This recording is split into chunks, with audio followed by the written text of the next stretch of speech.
Liza Abdullah, Suliza Salam, Rosman dan rakan-rakan sarapan makan durian dan manggis.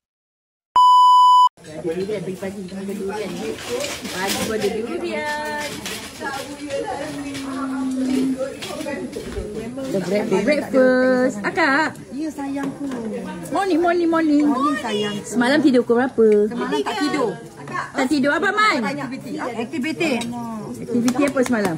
Gini. Apa tu? Tak tahu ini apa dah. Ya. Dulu. Ni manggis. Ni. Ya, makan manggilnya. Nanti banyak tidur. Tidur awal. Tidur awal nanti baru. Tak ada awal sangat dah kat Mana Cik Abang? dah semalam. Oh, Cik Abang. Ni Abang Rusman. Hi, thank you everyone. Thank It's very nice here. Kak Nah. Inilah suami saya yang Lorat. Ya. Lorat dan? Tapi I love him so much. Amin.